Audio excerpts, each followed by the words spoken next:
বিরতির পর স্বাগত।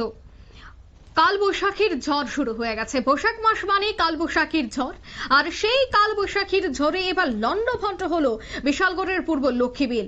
বৃহস্পতিবার দুপুরে কালবৈশাখীর ঝড়ে পূর্ব লক্ষ্মীবিল শিবটিলার বাসিন্দা গাড়ি চালক হরিপদ দেবনাথের বসত ঘরে বিশাল বড় গাছ ভেঙে পড়ে।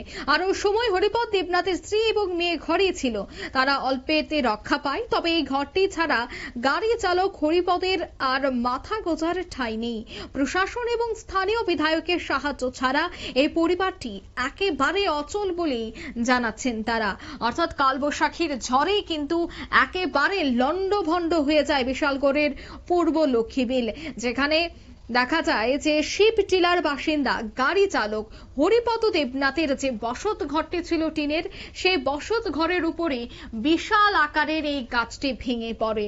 যদিও সে ঘরে থাকা মা মেয়ে তারা থাকলেও অল্পেতে তারা বেঁচে যায়, তাদের কোনো ধরনের ক্ষতি হয়নি, অর্থাৎ হতাহতের কোনো খবর নেই। কিন্তু সেই ঘরটি আপনারা দেখতে পাচ্ছেন যে দুমড়ে মুচড়ে ভেঙে গেছে।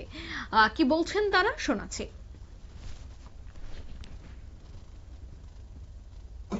ঘটনাটা হয়েছে, আমরা ঘরে আসছিলাম, তারপরে বৃষ্টি পড়তেছে, তো গাছ আইয়া সেটা পড়ছে ঘরের উপরে। আমরা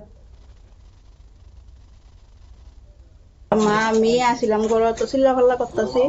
তারপরে ঘরের দরজাও লাগাই না আসলো, এটাও আমরা মেইন ঘর। এরপরে দিয়া কোন ক্রমে বাইরে সেটা ফাঁসের বাড়ি গিয়ে চিল্লাফাল্লা করে সেটা আমরা অল্প থেকে আমরা বাচ্চা গেছি বাইরে নেই। ঘরে যে কি অবস্থা দেখতেছি, এদিকে আমরা বসত করে আছি। এটা আমরা বসত করে আছি। কি চান এখন আপনি? এখন আমরা প্রশাসনের কাছে চাইতেছি সাহায্য, না গেলে আমরা অক্ষম গরিব মানুষ, দিন না খাইতে আমরা কষ্ট। এই জায়গাটার নাম কি? পূর্ব লক্ষ্মীবিল শিবটিলা। কোন সময় হয়েছে ঘটনাটা? ওই তো তখন কয়টা বাজে, বৃষ্টি জন হয়েছে তখনই, কিরকম 12:30 একটা। কিরকম ক্ষতি হয়েছে ঘরটার? কিরকম তো পর্যন্ত শেষ হয়ে গেছে ঘরে, এটা তো আর থাকার মতো না।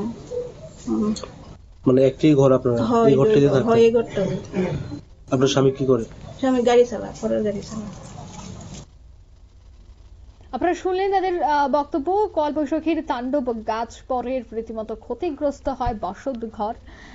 ঝড়ের জেরেই এই ব্যাপক ক্ষতি বিশালগড়ের পূর্ব লক্ষ্মীবিল এলাকায়। নিয়ে নিচে ছোট্ট একটি বিজ্ঞাপন বিরতি, সঙ্গে থাকুন।